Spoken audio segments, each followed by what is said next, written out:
ಇನ್ನು ಕೊಡಗಿನಲ್ಲೂ ಕೂಡ ಮಳೆ ಮುಂದುವರೆದಿದೆ. ಪೌರ ಕಾರ್ಮಿಕ ಮಹಿಳೆಯೋರ್ವರ ಮನೆ ನೆಲಸಮ ಆಗಿ ಹೋಗಿದೆ. 40 ವರ್ಷಗಳ ಹಿಂದೆ ಕಟ್ಕೊಂಡಿದ್ದಂತ ಒಂದು ಪುಟ್ಟ ಮನೆ, ತಮ್ಮ ಬದುಕನ್ನ ಕಟ್ಕೊಂಡಿದ್ರು. ಆ ಮನೆ ಈಗ ನೆಲಸಮ ಆಗಿ ಹೋಗಿದೆ. ಕಾರಣ ಬಹಳ ಮಳೆ, ಜೋರಾದ ಗಾಳಿ. ಪೊನ್ನಂಪೇಟೆಯ ಗೋಣಿಕೊಪ್ಪಲು ಪಟ್ಟಣದಲ್ಲಿರುವಂತಹ ಮನೆ ಇದು. ಸ್ಥಳಕ್ಕೆ ಪಂಚಾಯಿತಿ ಅಧಿಕಾರಿಗಳು ಭೇಟಿ ಕೊಟ್ಟಿದ್ದಾರೆ, ಪರಿಶೀಲನೆ ನಡೆಸ್ತಾ ಇದ್ದಾರೆ. ಪೌರ ಕಾರ್ಮಿಕ ಮಹಿಳೆ ಅವರು ಗೀತಾ ಅಂತ ಹೇಳಿ ಅವ್ರ ಹೆಸರಂತೆ. ಅವರಿಗೊಂದು ಅನುಕೂಲ ಮಾಡಿಕೊಡ್ಬೇಕಿದೆ. ಈಗ ಮುಂದೆ ಈ ಮನೆ ಮತ್ತೆ ಅವ್ರು ಕಟ್ಕೊಳ್ಳೋಕ್ಕೆ, ಮತ್ತೆ ನೆಲೆ ನಿಲ್ಲಕ್ಕೆ ಎಲ್ಲ ಒಂದು ಅವಕಾಶ ಮಾಡಿಕೊಡ್ಬೇಕಿದೆ. ಗೋಪಾಲ್ ಸೋಮಯ್ಯ ನಮ್ಮ ಪ್ರತಿನಿಧಿ, ಇದಕ್ಕೆ ಸಂಬಂಧಪಟ್ಟಂಗೆ ಒಂದು ವರದಿ ಕೊಟ್ಟಿದ್ದಾರೆ. ಸ್ಥಳದಿಂದ ಬನ್ನಿ ನೋಡ್ಕೊಂಬೋಣ. ಕೊಡಗು ಜಿಲ್ಲೆಯಲ್ಲಿ ಮಳೆ ಅವಾಂತರ ಮುಂದುವರೆದಿದೆ. ನಿನ್ನೆ ಸುರಿದಂತಹ ಭಾರಿ ಮಳೆಗೆ ಗೋಣಿಕೊಪ್ಪಲು ಗ್ರಾಮ ಪಂಚಾಯತಿ ವ್ಯಾಪ್ತಿಯ ಅದೊಂದು ಪಟ್ಟಣ. ಈ ಪಟ್ಟಣದ 3ನೇ ವಿಭಾಗದಲ್ಲಿ ಮನೆಯೊಂದು ಸಂಪೂರ್ಣ ಕುಸಿದು ಹೋಗಿರುವಂಥದ್ದು. ಇದು ಒಂದು ಪೌರ ಕಾರ್ಮಿಕರಾಗಿ ಕೆಲಸ ಮಾಡ್ತಿರುವಂತಹ ಗೀತೆ ಎಂಬವರ ಮನೆ. ಅವರು ಇಲ್ಲಿ ತಮ್ಮ ಪತಿ ಮತ್ತು ಸಂಸಾರ ಜೊತೆ ಇಲ್ಲಿ ವಾಸ ಇದ್ದರು. ಇವರಿಗೆ ಗ್ರಾಮ ಪಂಚಾಯತಿಯಿಂದ ಒಂದು ಕ್ವಾರ್ಟರ್ಸನ್ನು ಕೂಡ ಕೊಟ್ಟಿದ್ದಾರೆ. ಆದರೂ ಈ ಮನೆಯು ಅವರದ್ದು ಒಂದು ಮೂಲ ಮನೆಯಾಗಿತ್ತು. ಆದರೆ ಈ ಘಟನೆ ನಡೆದಾಗ ಅವರು ಯಾರು ಮನೆಯಲ್ಲೇ ಇರಲಿಲ್ಲ. ಹಾಗಾಗಿ ಯಾವುದೇ ಹಾನಿ ಅಂದರೆ ಪ್ರಾಣಹಾನಿ ಅಂಥದ್ದೇನೂ ಆಗಿಲ್ಲ. ಆದರೆ ಮನೆಯಲ್ಲಿದ್ದಂತಹ ಎಲ್ಲ ಸಾಮಾನ್ಯ ಸರಂಜಾಮುಗಳು ಕೂಡ ಸಂಪೂರ್ಣವಾಗಿ ನಾಶ ಆಗಿದೆ. ಮನೆ ಸಂಪೂರ್ಣವಾಗಿ ಕುಸಿದು ಹೋಗಿರುವಂಥದ್ದು. ಇದರ ಅವಶೇಷಗಳನ್ನು ಕೂಡ ನಾವು ನೋಡ್ಬೋದು. ಈಗ ಮನೆ ಕುಸಿದ ಬಳಿಕ ಇಲ್ಲಿಗೆ ಬಂದು ಅದನ್ನೆಲ್ಲ ತೆರವು ಮಾಡಿ ಮತ್ತೆ ಒಂದು ಮನೆಗೆ ಒಂದು ಹೊಸ ರೂಪಗೊಳ್ಳಿಗೆ ಒಂದು ಪ್ರಯತ್ನ ಕೂಡ ಮಾಡ್ತಾ ಇದ್ದಾರೆ. ಸದ್ಯ ಅಧಿಕಾರಿಗಳಲ್ಲಿ ಭೇಟಿ ನೀಡಿ ಒಂದು ವರದಿಯನ್ನು ಪಡ್ಕೊಂಡಿದ್ದಾರೆ. ಆದರೆ ಪರಿಹಾರದ ಬಗ್ಗೆ ಇನ್ನೂ ಅವ್ರಿಗೆ ಯಾರು ಏನು ಹೇಳಿಲ್ಲ ಅಂತ ಅವರು ಒಂದು ಹೇಳ್ತಾ ಇದ್ದಾರೆ. ಅಂದರೆ ಇಲ್ಲಿ ಇದು ಪಂಚಾಯಿತಿಯ ಜಾಗ ಆಗಿದ್ದು ಸುಮಾರು 40 ವರ್ಷಗಳ ಹಿಂದೆ ಇಲ್ಲಿ ಮನೆಯನ್ನು ಕಟ್ಕೊಂಡು ವಾಸ ಇದ್ದಾರೆ. ಅಂದರೆ ಇವರಿಗೆ ಈ ಮನೆಗಾಗಲಿ ಅಥವಾ ಇವರ ಜಾಗಕ್ಕಾಗಲಿ ಮೂಲ ದಾಖಲಾತಿಗಳು ಏನಿಲ್ಲ. ಹಾಗಾಗಿ ಅದು ಪರಿಹಾರ ಕೊಡಲಿಕ್ಕೆ ಬರುತ್ತಾ ಅನ್ನೋದು ಕೂಡ ಒಂದು ಸ್ಪಷ್ಟತೆ ಇಲ್ಲ. ಏನಾದರೂ ಮಾನವೀಯ ದೃಷ್ಟಿಯಿಂದ ಅವರಿಗೆ ಏನಾದರೂ ಪರಿಹಾರ ಕೊಡಬೇಕಾಗತ್ತೆ ಅನ್ನೋದು ಒಂದು ಸ್ಥಳೀಯ ಜನರ ಒತ್ತಾಯ. ಇದನ್ನು ಪಂಚಾಯಿತಿ ಅಥವಾ ಕಂದಾಯ ಇಲಾಖೆ ಪರಿಗಣಿಸುತ್ತಾ ಅನ್ನೋದನ್ನು ಕಾದು ನೋಡಬೇಕಾಗುತ್ತೆ. ಕ್ಯಾಮರಾಮನ್ ನವೀನ್ ಜೊತೆ ಗೋಪಾಲ್ ಸೋಮಯ್ಯ, TV9 ಕೊಡಗು. ಮತ್ತೊಂದು ಕಡೆ ಬಾಗಲಕೋಟೆಯಲ್ಲಿ ಆ ಭಾಗದ ನದಿಗಳಲ್ಲಿ ಕ್ಷಣಕ್ಕೂ ಹರಿವು ಹೆಚ್ಚುತ್ತಾ ಇದೆ. 3 ನದಿಗಳ ಭೋರ್ಗರೆತ ಬಹಳ ಹೆಚ್ಚಾಗಿದೆ. ಯಾವ್ದ್ಯಾವುದು? ಕೃಷ್ಣ, ಘಟಪ್ರಭಾ, ಮಲಪ್ರಭಾ. ಮೇಲ್ಮಳೆ ಬಹಳ ಆಗ್ತಾ ಇರುವಂತ ಕಾರಣಕ್ಕಾಗಿ ಆ ಭಾಗದಲ್ಲಿ ನದಿ ನೀರಿನ ಪ್ರಮಾಣ ಬಹಳ ಹೆಚ್ಚಾಗ್ತಾ ಇದೆ. ಇದೆಲ್ಲ ಒಂದು ಭಾಗ. ನಾವೇನು ಅಂದ್ಕೊಂತಿದ್ದೀವಿ, ಅಯ್ಯೋ ಜನ ಭಯದಲ್ಲಿರ್ತಾರೆ, ನೀರಿಗೆಲ್ಲ ಇಳಿಯೋಕೆ ಹೋಗಬಾರ್ದು, ಅವ್ರು ಬೇಗ ಅಲ್ಲಿಂದ ಜಾಗ ಖಾಲಿ ಮಾಡಬೇಕು, ಈ ಥರದೆಲ್ಲ ಅಂದ್ಕೊಂತಿದ್ರೆ ಅಲ್ಲಿ ಆಗ್ತಿರೋ ವಾಸ್ತವ ನೋಡಿ ಅಲ್ಲಿ ಏನು ಅಂತ. ಬಲೆ ಬೇಯಿಸಿ ಮೀನು ಹಿಡಿತೀಯಾರೆ. ಇನ್ನು ಕೆಲವರು ಅಲ್ಲಿ ತಮ್ಮ ಮೋಟ್ರ್ಗಳಿಗೆ ಸಂಬಂಧಪಟ್ಟಾಗಿನ ಫುಟ್ಬಾಲು ಮತ್ತೊಂದು ಅದನ್ನೆಲ್ಲ ಈಗ ಹೇಳೋದು ಅಲ್ಲೊಂದು ವ್ಯವಸ್ಥೆ ಮಾಡ್ತಾ ಇದ್ದಾರೆ ನೋಡಿ. ಸಮುದ್ರದ ಅಲೆ ತರ ಹೊಡಿತಾ ಇದೆ. ಅಲ್ಲಿ ಹೋಗಿ ಇವರು ಹುಚ್ಚಾಟಗಳನ್ನ ಮಾಡ್ತಾ ಇದ್ದಾರೆ.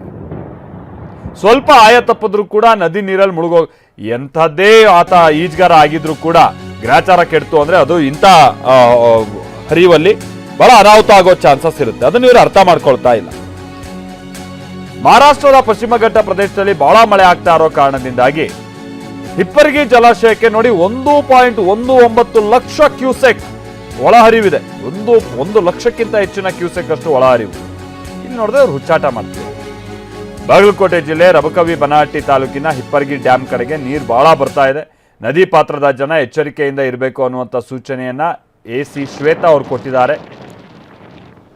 ಸದ್ಯ ಘಟಪ್ರಭಾ ನದಿಗೂ 13,150 ಕ್ಯೂಸೆಕ್ ಒಳಹರಿವಿದೆಯಂತೆ. ಪ್ರವಾಹದ ಆತಂಕ ಸದ್ಯಕ್ಕಂತೂ ಇಲ್ಲ, ಆದರೂ ಮುನ್ನೆಚ್ಚರಿಕಾ ಕ್ರಮಕ್ಕೆ ಸೂಚನೆಯನ್ನ ಕೊಡಲಾಗಿದೆ. ಜಮಖಂಡಿ ಉಪವಿಭಾಗಾಧಿಕಾರಿ ಶ್ವೇತಾ ಬಿಡಿಕರ್ ಮಾಹಿತಿಯನ್ನ ಕೊಟ್ಟಿದ್ದಾರೆ.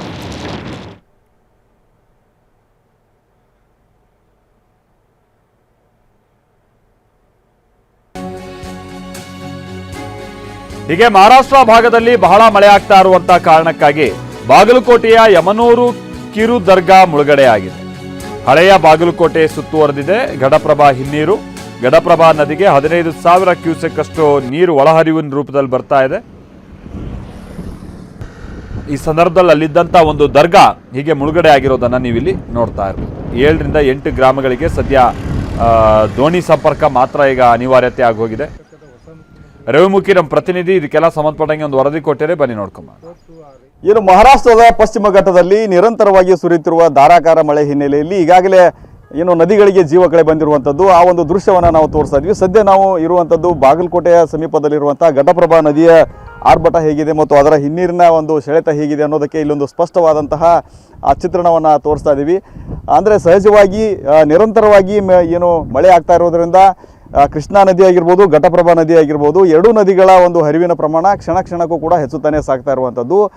ಈ ಘಟಪ್ರಭಾ ನದಿಗಂತೂ ಸದ್ಯದ ಮಟ್ಟಿಗೆ 15,000 ಕ್ಯೂಸೆಕ್ಕು ಹೆಚ್ಚಿನ ಪ್ರಮಾಣದಲ್ಲಿ ನೀರು ಹರಿದು ಬರ್ತಾ ಇರೋದ್ರಿಂದ ಘಟಪ್ರಭಾ ನದಿ ತನ್ನ ವಿಸ್ತಾರವನ್ನು ಚಾಚಿಕೊಂಡು ಈಗಾಗಲೇ ಹರಿತಾ ಇದೆ. ಆ ಒಂದು ಹಿನ್ನೀರಿನ ಪ್ರದೇಶವನ್ನು ನಾವು ತೋರಿಸ್ತಾ ಇದ್ವಿ. ಆ ಒಂದು ದೃಶ್ಯ ಈ ರೀತಿ ಕಂಡು ಬರ್ತಾ ಇರುವಂಥದ್ದು ಏನು ರೌದ್ರ ರಮಣೀಯವಾದಂಥ ದೃಶ್ಯ ಇಲ್ಲಿ ಕಂಡು ಬರ್ತಾ ಇದೆ. ಪ್ರಮುಖವಾಗಿ ಇದ್ರ ಬಗ್ಗೆ ನಾವು ಹೇಳೋದಂತಂದರೆ ಬಾಗಲಕೋಟೆ ನಗರಕ್ಕೆ ಹೊಂದಿಕೊಂಡೇ ಇರುವಂತಹ ಒಂದು ಹಿನ್ನೀರಿನ ಪ್ರದೇಶ ಇದು. ಈ ದೃಶ್ಯದಲ್ಲಿ ನಾವೇನು ತೋರಿಸ್ತಾ ಇದ್ದೀವಿ, ಬೋಟ್ ಏನಿದೆ ಈ ಬೋಟ್ ಮೂಲಕ ಇಲ್ಲಿ ನದಿಯಲ್ಲಿನೇ ಸಂಚಾರ ಮಾಡ್ತಾರೆ ಆ ಭಾಗದಲ್ಲಿರುವಂಥ ಜನರು. ಆ ಒಂದು ಮುಂಭಾಗದಲ್ಲಿ ನಾವು ದೃಶ್ಯವನ್ನು ತೋರಿಸ್ತಾ ಇದ್ವಿ. ಅಲ್ಲಿ ಆ ಕದಂಪುರ ಆಗಿರ್ಬೋದು, ಸಾಳಗುಂದಿ ಆಗಿರ್ಬೋದು, ಬೇರೆ ಬೇರೆ ಯಂಕೆಂಚಿ ಆಗಿರ್ಬೋದು, ಸುಮಾರು ಒಂದು 7 ರಿಂದ 8 ಹಳ್ಳಿಗಳ ಜನರು ಆ ಒಂದು ಭಾಗದಿಂದ ಈ ಬಾಗಲಕೋಟೆ ನಗರಕ್ಕೆ ಬರಬೇಕಾದ್ರೆ ಈ ಒಂದು ಬೋಟ್ ಮೂಲಕ ಇದೇ ಒಂದು ಹಿನ್ನೀರಿನ ವ್ಯಾಪ್ತಿ ಪ್ರದೇಶದಲ್ಲಿ ಪ್ರತಿನಿತ್ಯ ಸಂಚಾರ ಮಾಡ್ತಾ ಇದ್ರು. ಆದರೆ ಸದ್ಯದ ಮಟ್ಟಿಗೆ ನೀರಿನ ಸೆಳೆತ ಹೆಚ್ಚಾಗಿರೋದ್ರಿಂದ ಇದ್ರೂ ಕೂಡ ಬಂದಾಗುವ ಸ್ಥಿತಿಗೆ ಬಂದು ತಲುಪಿರುವಂಥದ್ದು. ಯಾಕಂತಂದರೆ ಸೇಫ್ಟಿ ಪರ್ಪಸ್, ಯಾಕಂದರೆ ನದಿಯ ಒಂದು ಇಂತಹ ಸಂದರ್ಭದಲ್ಲಿ ನದಿಯಲ್ಲಿ ಬೋಟ್ ಮೂಲಕ ಪ್ರಯಾಣ ಅಷ್ಟು ಸುರಕ್ಷಿತ ಅಲ್ಲ ಎನ್ನುವ ಒಂದು ನಿಟ್ಟಿನಲ್ಲಿ ಅದನ್ನು ಕೂಡ ಈಗ ಬಂದ್ ಮಾಡುವ ಒಂದು ವಿಚಾರಕ್ಕೆ ಅಧಿಕಾರಿಗಳು ಬಂದಿದ್ದಾರೆ. ಅದರ ಜೊತೆಗೆ ಮುಂಭಾಗದಲ್ಲಿ ಕೂಡ ತೋರಿಸ್ತಾ ಇದ್ದೀವಿ, ಅಲ್ಲೊಂದು ಮಸೀದಿ ಏನು ದರ್ಗಾ ಕಾಣ್ತಾ ಇದೆ,